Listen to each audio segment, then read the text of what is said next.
Olá, tudo bem? Começa agora mais um programa Vida e Saúde. Você é muito bem-vindo aqui conosco. É aqui que você vai aprender, é aqui que você vai entender um pouquinho melhor do funcionamento do seu corpo. É aqui que você vai aprender receitas que podem transformar a sua vida, dicas de atividade física, de exercícios, informações que podem trazer mais qualidade de vida, não só física, mas também mental e espiritual. Afinal, você tem uma vida e ela é esse todo que você tem que lidar e tem que estar em harmonia. No programa de hoje a gente vai falar um pouquinho sobre genética. Aliás, durante toda essa semana a gente vai tratar sobre esse assunto. Hoje você vai entender um pouquinho sobre aconselhamento genético. É daqui a pouquinho. Teremos ainda o quadro E Agora, Mamãe, respondendo as dúvidas dos nossos telespectadores, mamães e papais de plantão aqui no Vida e Saúde. E fisioterapia respiratória, saiba tudo o que é possível fazer e receber de benefícios através desse tipo de técnica. O programa não acontece sem muitos parceiros, você sabe, o Vida e Saúde traz aqui convidados de muitas áreas, diversas áreas. O programa é realizado aqui na Clínica Adventista Vida Natural. A clínica fica aqui em São Roque, pertinho de São Paulo. Max, dá para mostrar um pouquinho aqui? Hoje está um dia meio nublado, está um dia mais escurinho por aqui, mas o ambiente é lindo. Muito verde, muita natureza, muitos pássaros, tudo para promover saúde. Se você quiser conhecer um pouquinho mais da clínica, acesse vidanatural.org.br para conhecer tudo o que é realizado aqui e tudo que você, de repente, pode usufruir se vier fazer uma visitinha aqui. E tem vários pacotes, viu? Se você quiser ficar uma semana, 2 semanas, se quiser passar só um dia, fazer um day spa aqui, dá para fazer, é só entrar em contato com o pessoal aqui da clínica. Agora eu tenho o prazer de receber aqui a doutora Tânia Vulcani. Seja bem-vinda ao Vida e Saúde, tudo bem? Tudo bom, e você? Tudo jóia. Então, Tânia, tá vamos sentar aqui e vamos bater um papo legal sobre genética, isso. A doutora Tânia, ela é biomédica, mas trabalha na área de genética já há algum tempo. Sim, já faz Então vai nos ajudar a entender. Você sabe, Tânia, que por muito tempo a área genética, ela se limitava, pelo menos o nosso conhecimento, né, gente? As aulas de biologia lá na escola, que eu acho que todo mundo tem muita simpatia, percebo que muita gente gosta de biologia por causa dessas áreas, por causa da genética. Mas, ao mesmo tempo, a gente via a genética como uma coisa muito distante, lá de laboratório, coisa de última geração, que não fazia parte do nosso cotidiano. Hoje esse quadro está mudando. Sim, está mudando um pouco, porque hoje até os testes genéticos se tornaram um pouco mais acessíveis, né? Até o sequenciamento genético, né, ele começou em 1977. Naquele ano, o sequenciamento era muito caro. A análise genética era caríssima, era inacessível para pessoas normais. Certo. Então, hoje em dia, com o avanço da tecnologia, é possível fazer análise de vários genes, né, que a gente chama de com painéis, e com preço muito mais acessível, muito mais próximo da população. E da realidade em geral. E da realidade, exatamente. Em que possíveis áreas trabalha um geneticista?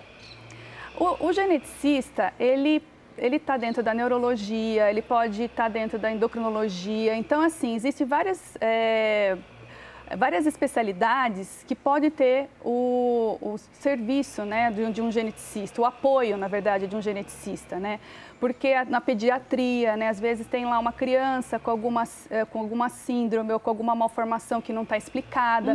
Então, o médico pode solicitar o apoio de um geneticista. Ou quando um neurologista tem lá um quadro que tem uma criança com retardo mental e que também não é explicado, também é possível ter o apoio de um geneticista, porque tudo isso pode estar associado com algum defeito genético.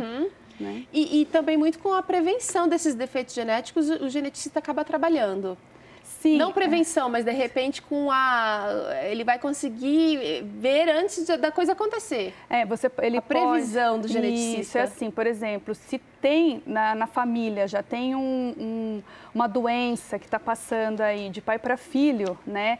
Esse geneticista, ele consegue, através de uma análise genética, né, ver se alguma algum membro da família tem alguma predisposição para desenvolver aquela doença, por exemplo, o câncer, certo. né? O câncer é um bom exemplo. Então, se já tem alguém na família com câncer, né? Por exemplo, câncer de mama, que é o mais comum, é o mais falado, certo. né? Essa pessoa desenvolveu câncer em idade jovem, que já tem uma indicação aí que é uma indicação que possa se tratar de um câncer hereditário, ou seja, tem algum gene defeituoso aí nessa família, passando de pai para filho e levando à predisposição ao desenvolvimento dessa doença.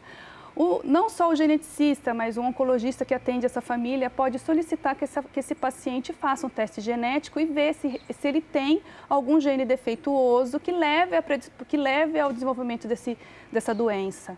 Tá, a gente vai falar um pouquinho mais sobre isso. Durante toda essa semana a doutora Tânia vai estar conosco e nós vamos tratar sobre assuntos relacionados também à reprodução, a filhos. Mas agora vamos tentar entender mais sobre o geneticista. Okay. Como é que acontece a primeira consulta? É algum médico que indica ou qualquer pessoa pode procurar um geneticista?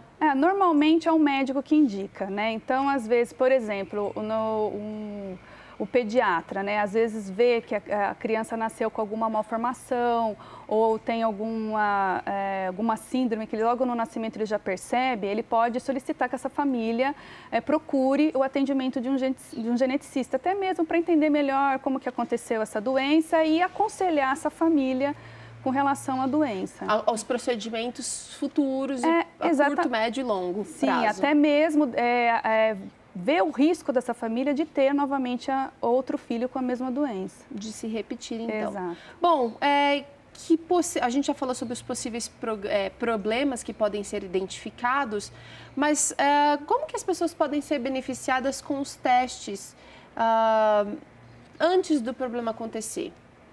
Então, os testes genéticos... Vamos falar do câncer, que talvez seja a sua área mais assim de experiência agora. O teste genético ele é feito quando já tem uma indicação, né? Ou no caso das crianças com síndrome, para diagnóstico, né? Então, já teve um diagnóstico clínico e você vai confirmar com o teste genético, né? No caso do câncer, como eu disse, aquela família já tem um histórico familiar importante de câncer que levou o médico a suspeitar que possa se tratar de um câncer hereditário. Aí o próprio médico solicita que essa família ou que esse paciente específico faça um teste genético para confirmar a suspeita ou descartar, exatamente. Existe um grau de assertividade, doutora? Porque a gente está falando aqui, tem gente que acha que a coisa é tão distante da realidade e talvez você esteja assistindo e talvez não tenha nunca tido a necessidade de passar por um especialista como esse, mas acredita que está tão distante da realidade que acha, isso é tudo conversa, isso é tudo para ganhar dinheiro. Tem gente que ainda pensa assim, infelizmente. Sim, esses testes, eles são feitos com alta tecnologia, né?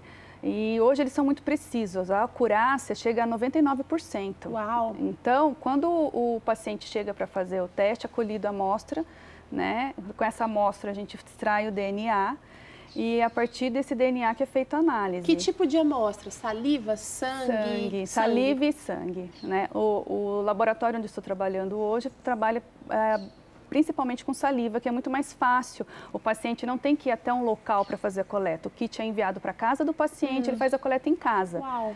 Entendeu? E hoje a qualidade do DNA de saliva, dependendo do kit que você utiliza, é muito mais, a qualidade é infinitamente superior à de sangue. Olha só que legal. Tá, aí você está me dizendo que daí ele pega esse material e aí é analisado muito precisamente, então. Sim, a acurácia de 99%. Com a tecnologia que a gente tem hoje, a gente consegue uma acurácia de 99%.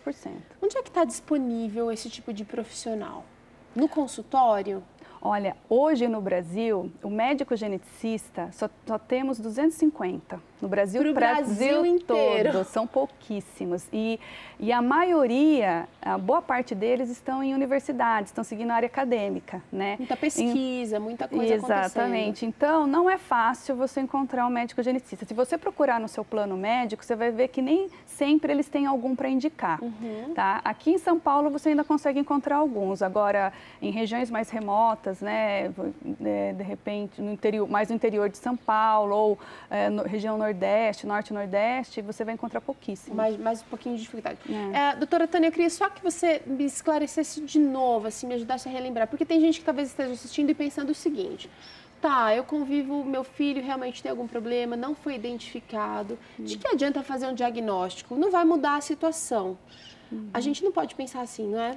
Não, porque assim, às vezes você tem uma suspeita, né? Porque não é fácil um médico bater o olho. Às vezes a síndrome é clara, né? É clássica, já é conhecida. Exatamente, só que você só consegue ter o diagnóstico definido com um exame genético, né? Então, ou até mesmo não tem uma síndrome que não está muito clara, ele tem umas características que levam o médico a achar que é uma síndrome, e ele está entre uma ou duas doenças que são muito relacionadas, né? Mas o diagnóstico definitivo você só consegue ter com a análise genética. Então, a análise é importante. E a partir daquele resultado vai determinar aí a conduta do médico. Exatamente. Que tipo de tratamento